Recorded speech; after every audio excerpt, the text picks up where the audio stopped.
Alors l'affaire Stade Maillot, c'est tout simple. Si les gens, plutôt que, comme j'ai dit, plutôt de regarder ce qui se raconte sur le net, déjà je veux dire que moi Jérémy Lehu, de tout ce qu'il dit, je le crois.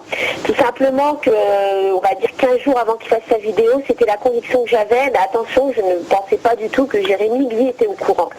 C'est tout simple. Vous reprenez toute l'affaire, toute la chronologie de l'affaire. Vous l'étudiez, vous regardez la conférence, vous regardez même sa compagne s'exprimer. On voit sa compagne, il y a un moment où je dis qu'il faut aussi réagir, se mettre à la place des gens.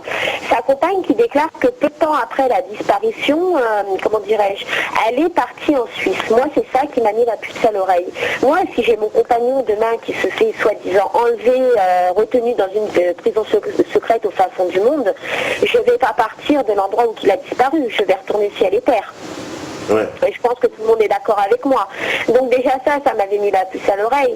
Par contre, la chose que je déplore, c'est qu'apparemment, il y a une association qui s'est montée derrière ça. Il y a eu énormément de fonds récoltés. Pour l'histoire où atterrissent les fonds, où ils ne sont pas atterris, moi ça ne me regarde pas. Mais c'est simplement que malheureusement, c'est une association qui s'est montée sur du faux, que les gens n'ont plus confiance et que surtout de faire croire à une disparition de la sorte, ça a mis un petit peu, si vous voulez, le monde de la lutte un peu en ébriété, parce que moi quand j'ai ouvert mon association, quand je commençais un petit peu, et on en parlait en antenne, je commençais à dénoncer tout ça, tout de suite on m'a dit Aurélie, tais-toi, tu vas finir comme Stan, on va t'enlever, enfin bon, j'en ai entendu des vertes et des pas mûres, et comme je le disais tout à l'heure, on a du mal à avoir des béné. Quand j'essayais de recruter des bénévoles en disant voilà, il y a urgence en France, chaque jour il y a 10 gosses qui se font violer, la justice elle cautionne, mais punaise, venez avec nous, je sais pas moi, faites en sorte qu'on tente de faire bouger les choses, on me répondait mais moi j'ai pas envie de finir comme Stade Maillot. Alors son petit coup de pub à Stade, moi franchement je ne cautionne pas, quoi. Je préfère, je le dis. D'accord. Bon. Voilà, au moins, parce que les gens pensaient que vous n'alliez pas vous exprimer sur le sujet, mais non, vous avez dit ce que vous pensiez. Est-ce que aussi vous, alors au niveau parce que il semble quand même que de ces réseaux, il y a des mailles internationales.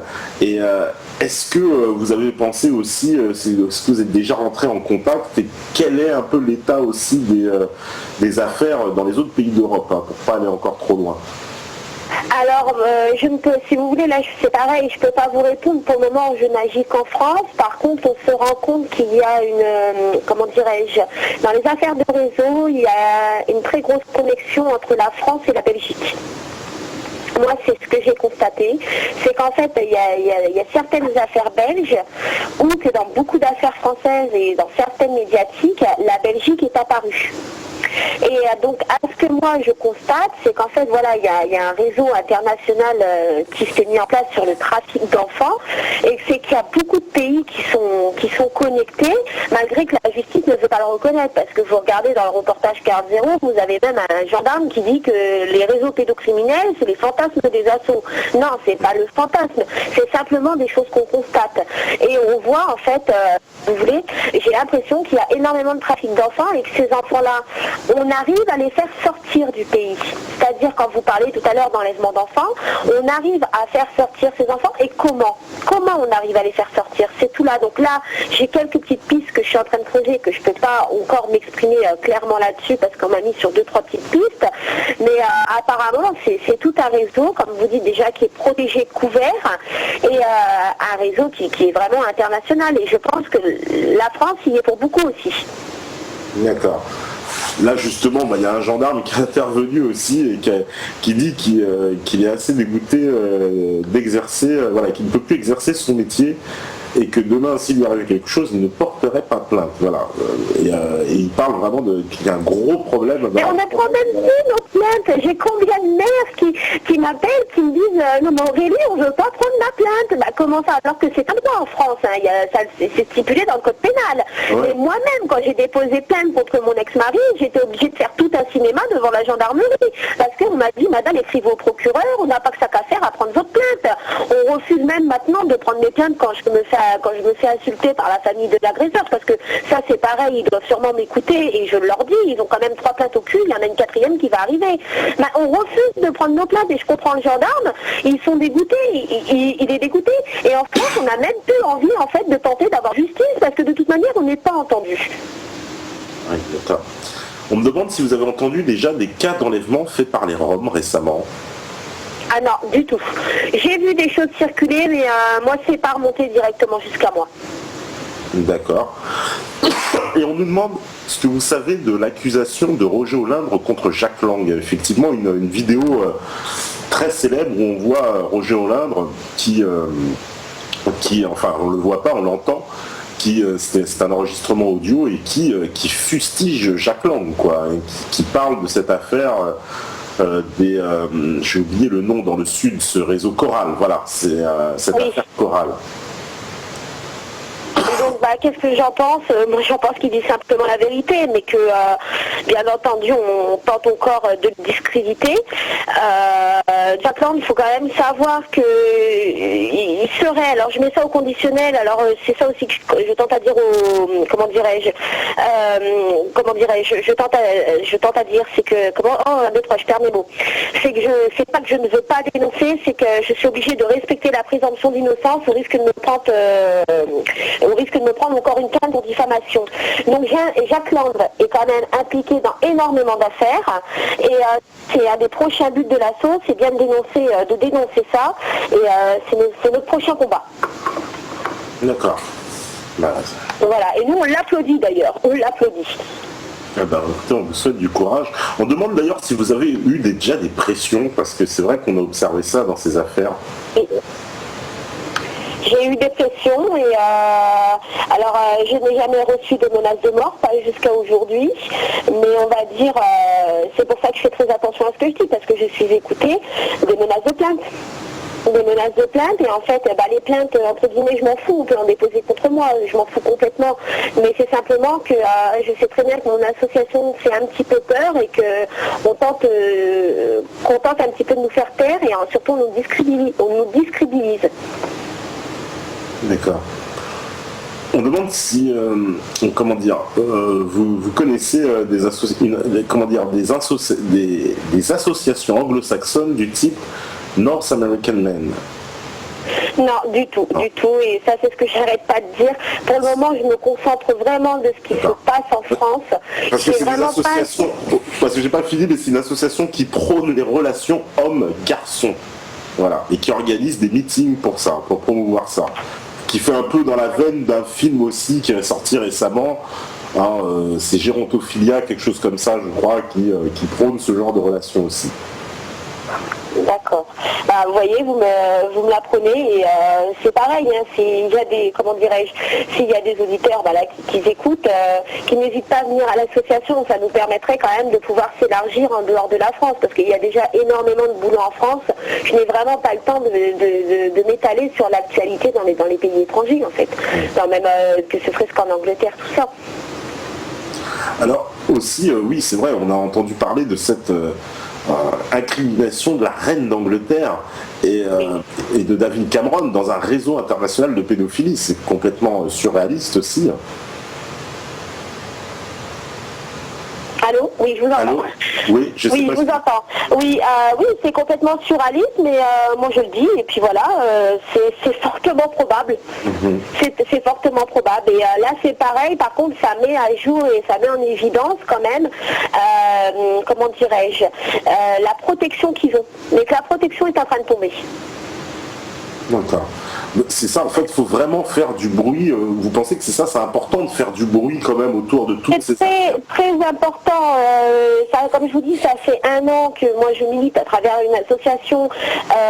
Ça fait 6 mois que j'ai vraiment découvert ce que c'était la corruption de justice, parce que moi avant j'étais plus axée sur les petits pédophiles isolés. Mais en fin de compte, je me rends compte que c'est une connexion de tout. Et c'est très important de faire du bruit et surtout d'exprimer notre colère. Donc là, je vois le 21 juin, il y a le collectif Wanted Pédo qui m'écoute et je tiens à les saluer et leur dire merci parce qu'ils sont venus à notre manifestation et nous serons à la leur, qui n'hésitent pas à dénoncer, nous on dénonce avec eux, mais c'est pas à 100 pèlerins dans les rues qu'on arrivera à faire quelque chose. Il faudrait qu'on soit plus de 300, 500 000 même, chaque semaine à manifester notre colère, là on serait entendu. Parce qu'il y a quand même de plus en plus de gens, parce que j'ai remarqué quand même maintenant, dans certaines manifestations, on voit des gens brandir des pancartes justement pour dénoncer ces actes de pédophilie. C'est quelque chose qu'on voit récemment, vraiment de façon très récente maintenant qu'on voit ça, mais ça prouve que quand même ça passe dans l'opinion cette question. Quoi. Ça commence à passer, mais vous avez un quart des gens qui ouvrent les yeux et les trois quarts autres qui sont bêtes. C'est-à-dire qu'ils vont écouter ce que les gens leur racontent, ne vont pas chercher par eux-mêmes, et en fait c'est tout simple. En faisant soi-même des recherches, on se rend compte de beaucoup de choses. Vous prenez la chronologie de chaque affaire, vous les comparez, c'est-à-dire vous faites une synthèse de toutes les affaires que vous avez, et là vous vous rendez compte réellement que chez nous on devient pro-pédophile. Et moi je passe pour une timbrée quand je dis qu'en France la pédophilie elle va être légalisée au fur et à mesure. Il y a un an de ça, quand je disais ça, on m'en regardait avec des grands yeux limite, on me demandait si je sortais pas de Pinel. Pour info, Pinel c'est l'hôpital psychiatrique de par chez moi. Maintenant on me dit, mais en fait t'as raison de ce que tu dis. Bah oui, j'ai raison. Quand on voit les lois qui sont en faveur des pédophiles et qui sont néfastes pour les victimes, quand on voit également, et ça aussi je risque peut-être de m'attirer les foudres, mais je préfère quand même dire les choses telles que moi je les vois et telles que le contexte actuel est, c'est qu'un enfant victime, moi tout à l'heure je vous disais qu'un enfant victime n'avait aucun suivi médico-judiciaire. Un enfant victime qui déjà n'est pas reconnu comme victime envers la justice, qui n'est pas entendu, qui n'est pas écouté, qui n'est pas suivi pour ces troubles-là, peut lui-même par la suite devenir un agresseur, c'est-à-dire devenir un pédophile, parce qu'on ne lui a pas expliqué que c'était mal, on ne lui a pas expliqué ce sentiment qu'il était victime et non coupable, on ne lui a pas expliqué que ce n'était pas le bien, mais plutôt le mal qu'on lui faisait. Et ce suivi médico-judiciaire de l'enfant, le médico-judiciaire, c'est-à-dire instauré par la justice, auquel je réclame vivement, c'est tout simplement pour éviter de fabriquer des pédophiles à la chaîne. Alors attention, je tiens à le préciser parce que je me suis fait allumer par rapport à certains propos certains de mes propos qu'on a interprétés. Tous les enfants abusés, bien entendu, ne vont pas devenir des pédophiles. Mais il faut quand même se méfier. Il faut savoir quand même que tous les plus grands pédophiles qui ont été dénoncés au niveau des infos, tout ça, les plus grands tueurs en série, ont tous été des gamins maltraités ou des gamins abusés. Et là, il faut axer quand même sur la reconstruction de nos enfants pour pouvoir prévenir dans l'avenir la pédophilie qui peut s'installer. Alors c'est vrai que on avait parlé tout à l'heure aussi au début de l'émission de cette volonté qu'on sentait des autorités à un peu pousser vers une légalisation de ces pratiques sexuelles. Et là on me met tout un tas d'exemples donc effectivement d'associations. On me dit la Nambla en Hollande, on me parle d'une autre association, la Martinge, je ne sais pas comment ça se prononce, mais c'est aux Pays-Bas, pareil. On me met immédiatement, même en France, des sites. Par exemple, je vois un site qui s'appelle legarçon.net, etc. Donc il y a tout un tas apparemment de... Les associations ne sont pas aussi assez contrôlées et il n'y a rien de tel de plus simple aussi qu'en France que d'ouvrir une asso. Donc il suffit de tout que ces gens-là, et ça ne m'étonne pas qu'il y a des associations comme ça qui se sont ouvertes, que ces gens-là tournent leur statut, ne marquent pas bien entendu sur leur statut, nous prenons la pédophilie, mais tournent leur statut en disant voilà, peut-être être plus clément ou des choses comme ça passe en préfecture et ça fait en fait un petit comité de pédophiles qui peuvent former un réseau et qui peuvent devenir, si vous voulez, très dangereux. Je ne sais pas si vous comprenez ce que je veux dire. Et ça ne m'étonne pas qu'il y a des associations de pédophiles qui se créent. Et là aussi, en France, on devrait être beaucoup plus vigilant. Oui, d'accord. Ouais, parce que on sent vraiment, voilà. Alors, qu'est-ce que vous pensez, vous, justement, par exemple, un peu de la PMA, de la GPA, de la théorie du genre, vous voyez, et du combat qui est mené contre cette théorie du genre par des gens comme Farida Belgoul? Alors moi ces gens-là, je les applaudis. La théorie du genre, faut savoir quand même, on en parlait tout à l'heure, que ça date pas d'hier, c'est tout doucement en train de s'instaurer. Moi la théorie du genre, j'y crois et de toute manière j'en ai eu preuve, mais plus que preuve, on va dire ça comme ça. Comme on évoquait tout à l'heure, ça a quand même été mis en place par un pédophile qui fait Alfred. C'est hallucinant quoi.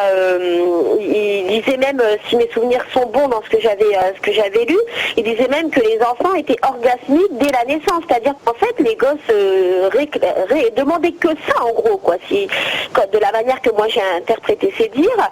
Et en France, je trouve ça lamentable quand même d'instaurer, ça prouve bien en fait, comment dirais-je, je trouve lamentable qu'on instaure cette chose-là, mais ça nous prouve bien aussi qu'on est en train de prohiber la pédophilie, c'est-à-dire qu'on est en train de la propulser à tous les niveaux. Ouais. Oui. Ça, donc c'est plutôt positif de voir, parce que ce combat-là, il a l'air d'être de plus en plus suivi. Il y a énormément de parents quand même qui ont pris conscience de ça. Il y a les journées de retrait qui se fait pour protester. Hein. Moi, je ne m'en cache pas, je l'ai fait. J'ai prévenu la directrice de l'école. Les parents, en plus, c'est hallucinant parce que je crois que la toute première que j'ai eu connaissance, les parents qui avaient retiré leurs enfants de l'école se sont pris une lettre d'un des ministres. C'est-à-dire qu'ils ont été la directrice ont reçu, si vous voulez, des instructions. C'est-à-dire, si l'enfant manquait l'école ce jour-là, le parent devait obligatoirement justifier, mais avec des preuves tangibles, hein, comment dirais-je, sous peine de sanction, l'absence de son enfant. Alors que, je suis désolée, mais normalement, une absence doit se justifier qu'au bout de 48 heures. Donc, ça prouve bien que le gouvernement a des choses à se reprocher sur ce niveau-là. Ouais. Alors justement, en plus, il y a quelqu'un là qui nous dit que chez lui, il a une grosse affaire de secte satanique à 20 km de chez lui en Ardèche, et il ne sait pas trop quoi faire et qui contacter. On peut le mettre en contact avec vous sur votre association. Oui. Donc, s'il m'écoute, hein, qui note bien, donc on a une permanence téléphonique, on a un numéro unique, c'est le 09 53 08 72 59. On est ouvert tous les jours de 8h à 21h et la nuit en cas d'extrême urgence, qui n'hésite pas. Donc, comme je vous dis, on est plusieurs. Hein. Moi, tout ce qui est après franc-maçonnerie, satanisme, ces choses-là, moi je maîtrise encore pas trop, si vous voulez, pas vraiment, mais j'ai ma vice-présidente, je crois même, qui répond sur le forum, qui s'y connaît beaucoup mieux. Moi j'ai plus, si vous voulez, la connaissance, la connaissance, comment les réseaux opèrent, comment les prédateurs peuvent repérer leurs victimes, parce qu'il faut savoir aussi que tout ça c'est calculé, et Stéphanie s'y connaît beaucoup mieux que moi sur tout ce qui est satanisme et tout. Mais après, pour dénoncer ça, nous on est là, hein, nous il n'y a pas de souci. S'il faut faire un signalement, on le fait. S'il faut s'attaquer à ça, on s'attaque, mais il y a des fois on a vraiment l'impression, je le vois moi dans l'affaire du Var, on a vraiment l'impression de se cogner la tête, de se cogner la tête contre un mur et qu'on nous regarde en disant continue, t'arriveras à rien, quoi. D'accord. Il y a une maman qui est handicapée qui nous dit sur le chat qu'elle aussi elle doit se battre constamment d'ailleurs pour prouver, donc elle parle de l'handiparentalité. Voilà. Je vous ai très mal entendu, répétez. Il y a une maman qui sur le chat nous dit qu'elle est handicapée et qu'elle doit aussi se battre souvent. Elle dit je suis une maman à roulette et je dois prouver 100 fois plus. Voilà. Ah oui, mais on s'attaque, en fait, que ce soit les services sociaux ou même la justice, quand ils voient que les gens sont faibles, parce qu'il faut savoir quand même qu'on vous achève, hein, que les gens sont faibles, vont plus souvent s'acharner. Alors quand je dis qu'on nous achève, c'est tout simplement, comme je vous disais, moi dans mon affaire au début c'est tout beau tout rose.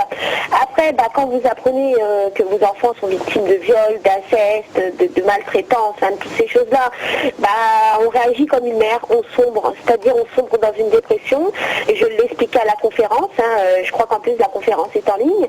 Moi personnellement, la dépression m'a fait perdre mon travail, m'a fait perdre beaucoup de relations sociales, c'est-à-dire qu'en un moment on a peur de tout le monde et on ne sort plus, et c'est là que la justice intervient, quand vous êtes au bord du gouffre, quand vous avez plus une thune, que vous pouvez plus payer votre avocat, et que là qu'on vous dit on recorrectionnalise, ouais mais non il y a viol, moi c'est les assises, ah ouais mais bon vous avez 2 traites en retard envers l'avocat, vous avez des dettes, je pense que pour vous correctionnaliser le viol, ça vous coûte moins cher, quoi. En gros, moi, on m'a fait comprendre ça. Et c'est là où je me dis, la justice, en fait, nous enfonce. Il y a limite une volonté d'enfoncer les victimes, quoi. On nous pousse au bout du gouffre. Ouais, c'est ça qui est un acharnement, quoi, c'est systématique. C'est un acharnement. Alors après, moi, comme je vous dis, dans mon affaire, moi, c'est tout ce qui s'est entouré que je trouve qui a été très mal fait. Moi, mon affaire a été, je vais dire, bien jugée. Mais le sentiment que j'ai eu, il n'y a pas si longtemps que ça, on m'a dit, mais madame, plutôt que vous plaindre, déménager. Non, mais c'est à moi de partir. Non, c'est pas à moi de partir. C'est à lui de partir. C'est pas à moi. Déménager. Non, je ne vais pas déménager. Et en gros, on m'a fait comprendre, vous avez eu des dommages et intérêts, autant que ça vous serve à ça. Et c'est pareil pour l'histoire des dommages et intérêts. Vous pouvez donner 15, 20, 30, 40, 50 000 euros à des victimes. Parce que bien souvent, les dommages et intérêts envers les victimes, déjà, je trouve qu'ils ne sont pas énormes, mais ne réparent pas. On a l'impression qu'on doit chiffrer aussi nos préjudices. Et ça ne répare pas, si vous voulez, tout ce qu'on a perdu. Moi, je le dis souvent, j'avais une vie avant 2010 et j'ai ma vie de maintenant. Et c'est plus du tout la même chose. D'accord. Ouais, et alors, j'ai vu qu'il y avait une question, mais que je cherchais tout à l'heure. Oui, voilà. On me demande, oui, à l'époque, justement par rapport au CD Zandvoort, vous saviez que c'était Elisabeth Guigou qui était en poste, et c'est vrai on a l'impression qu'elle a voulu étouffer cette affaire. Qui c'est, excusez-moi, je vous entends mal, répétez. C'était Elisabeth Guigou qui était ministre de la Justice, et elle a donné complètement le sentiment d'avoir voulu étouffer l'affaire, quoi, puisque cette affaire a été classée, tout simplement. Ah, mais oui, de toute manière, elle le dit bien à la télé, il y a même des journalistes qui se fichent, qui se fichent d'elle en disant qu'elle a comment dirais-je, qu'elle avait jamais reçu en fait le CD qui a été envoyé. Tout ça, alors que les journalistes présents, c'était eux-mêmes, je crois qu'ils avaient envoyé le CD, et voilà. Donc oui, et là, en plus, elle s'est grillée toute seule au niveau de la presse. Il y a quand même eu, oui, un gros, pour moi, un énorme étouffement sur cette affaire. Mm-hmm. Ouais, c'est une affaire en plus qui était, semble-t-il, vraiment internationale, quoi. Hein, vraiment. Oui, mais c'était même, ça agissait de partout, et on sait bien ce qui est arrivé à celui-là qui l'a dénoncé pour la première fois, quoi. C'est hallucinant. Donc moi, je pense que la personne paye. Alors je ne cite pas son nom parce que j'ai du mal au niveau de la prononciation. Paye en fait simplement ce qu'il a mis à jour, quoi. Ouais. D'accord. Et est-ce que vous avez déjà entendu parler des enfants Roche et de leur dénonciation ? Oui, j'en ai entendu parler. Par contre, je n'ai pas encore, si vous voulez, visionné la vidéo. Mais oui, j'en ai entendu parler. D'accord. Alors là, puisqu'on arrive à la fin de l'émission, c'est quoi un peu les prochains grands rendez-vous de votre association, là, pour les mois à venir ? Alors pour les mois à venir, donc on va donc déjà le 21 juin, on sera avec Wanted Pédo sur Paris à manifester parce qu'il faut savoir que le 21 juin c'est la fête de la musique, et donc c'est aussi la fête des pédophiles, hein, c'est 2 fois par an. Nous on avait manifesté. C'est Jacques Lang, je rappelle d'ailleurs, qui a institué. Oui, mais j'allais y venir. Il faut savoir quand même que les pédophiles 2 fois par an fêtent leur préférence, leur attirance envers les enfants, donc le 22 décembre et le 21 juin. Et donc, comment dirais-je, nous, on a fait un rassemblement au mois de décembre, ça n'a alerté personne. Là, j'espère réellement, et si les gens m'entendent, et si les gens sont de Paris, venez, parce que c'est important qu'on se fasse entendre. Venez avec Wanted Pédo, venez avec Touche pas à mon enfance. Moi, c'est Wanted Pédo, je les salue, parce que voilà, moi, je me rallie beaucoup à eux, parce que ils ont tout à fait raison de dénoncer le système.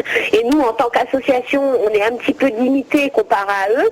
Venez, c'est très important. Ensuite, il y a une conférence qui est prévue normalement fin septembre. Donc le lieu même de la conférence, je ne peux pas vous dire parce qu'on est en train de chercher une salle de conférence. Donc il y a une conférence qui va être mise en place avec divers intervenants, et cette fois-ci, on va dire, je serai plus sélectif. Et donc voilà, et ensuite là il y a une cagnotte qui tourne, hein, aussi j'en profite pour lancer un appel aux dons. C'est pas une arnaque, hein, on fait une déduction fiscale des dons qu'on nous octroie. On voudrait quand même mettre à long terme, donc déjà là dans nos prochains buts, c'est aussi, comment dirais-je, de faire toute une campagne d'information sur la pédocriminalité, parce qu'il faut savoir qu'en France, il y a très peu de campagnes qui sont mises en place, on n'en voit jamais passer à la télé, mais par contre sur les alcooliques, sur les femmes battues, chose aussi aussi, attention que je déplore, on voit une campagne d'enfer. Donc nous, on voudrait mettre des spots publicitaires. En plus, on a notre parrain qui est même prêt à nous faire un clip là-dessus. On voudrait mettre une campagne avec un petit livre document, si vous voulez, faire un tout petit livre, une petite brochure expliquant ce que c'est la pédocriminalité et pourquoi il faut le dénoncer. Mais bon, tout ça, on est en manque de fonds et on n'est pas du tout subventionné non plus, quoi. D'accord. En tout cas, vous avez un site aussi internet, vous pouvez rappeler, c'est Touche pas mon enfance. Oui, touchepamonenfance.fr, donc je tiens à le dire aussi, il n'est pas à jour, c'est pareil. Oui. On cherche des bénévoles, venez adhérer, comme je dis là, j'en profite pour faire un peu ma pub. Venez adhérer, on ne mange pas, on ne censure pas, au contraire, on a besoin de monde pour pouvoir avancer et un peu sortir aussi du contexte français, pour pouvoir faire plus de connexions et vraiment dénoncer la pédocriminalité, quoi. D'accord. Est-ce que vous pouvez redonner le téléphone, on me demande, de l'association? Bien sûr, le 09 53 08 72 59. Voilà. Donc nous, en tout cas, on fera suivre si on nous demande le téléphone. En tout cas, merci beaucoup Aurélie d'avoir participé. Et puis bon, désolé pour les petits problèmes techniques du début, mais merci beaucoup d'être venu dans la libre antenne pour nous éclairer un peu plus encore sur ces affaires de pédophilie qui sont vraiment très très graves, quoi. D'accord, moi en tout cas je vous remercie de ne pas nous censurer, parce qu'il faut savoir aussi que quand on va vers les journalistes, moi j'ai quand même des bons contacts là-dessus, qu'on leur présente des dossiers comme le dossier du Var et qu'on voit qu'entre guillemets ils ont hors de ne pas en parler. Je trouve ça lamentable et vous êtes vraiment les seuls, quoi, à nous faire passer, à oser parler de ces choses-là, et il faut. D'accord. Eh ben merci beaucoup. Très bien, merci bien. Au revoir. Au revoir. Voilà. Normalement, je passe sur l'autre micro, ça devrait passer. Normalement. Allô, c'est bon, voilà. Normalement, on devrait m'entendre sur le deuxième micro. Voilà. Donc, normalement, ça devrait passer. On m'entend? Tu m'entends? Super? Non? What the fuck? Ouais, c'est bon? Ok, ça passe. Voilà, donc émission, comme vous l'avez vu, encore sur un sujet hautement sous tension, et de toute façon on continuera d'en parler, ça restera en tout cas sur Méta TV un des sujets sur lesquels on ira, et on ira aussi dans d'autres sujets, ça c'est des petits messages subliminaux comme ça pour les personnes qui pensent qu'on a peur de parler de certains sujets. En tout cas, la pédophilie, on y va, si j'ose dire, les deux pieds dans le plat, parce que c'est trop grave, et il est important, je pense, qu'on se mobilise tous et qu'on prenne tous conscience de la gravité et de l'étendue du problème. Voilà, donc on va se retrouver demain. Demain, ce sera avec Alain Benajam, voilà, et Thierry Messant peut-être, parce qu'il se passe plein de choses, on est en train de voir, mais il se passe beaucoup de choses, vous savez, du côté de la Syrie, et on en reparlera un petit peu demain, mais demain on parlera évidemment, l'Ukraine, et vous savez bien que l'actualité en Ukraine en ce moment, elle est terrible. Donc je vous donne rendez-vous demain pour suivre cette émission. Encore merci à tous qui étaient sur le chat, tous les trolls, tous les métanautes, tous les modératrolls. Je vais pas assez y paraître sur les chats métanautes, je vais prendre l'habitude, parce qu'ils paraissent sont fâchés les métanautes, parce que je vais trop dans les autres chats et je les oublie, paraît-il. Alors Hugues de Saint-Gilles, Erénie, Kimazouf, voilà, vous n'êtes pas très nombreux, Pascalien, vous êtes tous en mode troll, modératroll ou sur la chatbox. En tout cas, merci à vous, Captain Capt, Freeman, Erwan, Paytac, Tony, Alfred, Almeria, Alphonse, Attila, Jem Lench, Sam Wang, Baptistov, Mouton et Tif, qu'est-ce qu'il y a encore, Satiadas, il y a vraiment des nouveaux, Inso bien sûr, Fed, Placido, Takerman, merci beaucoup. De toute façon, on se retrouve demain. N'oubliez pas, comme j'ai dit, maintenant je vais dire jusqu'à la fin, je vais vous en parler, le méta-tour. N'oubliez pas, si vous voulez qu'on vienne jusqu'à vous, un petit don, même donner 1 euro, 2 euros, allez-y, parce que plus on est nombreux, plus on y arrivera. Et puis, je pense que, c'est tout ce qu'on a à vous dire, je vous le dis, un mélange de Lucien Jeunesse, Hein, à demain, si vous le voulez bien, parce que si vous écoutez ce message, c'est que vous êtes la résistance. Merci, ciao, ciao.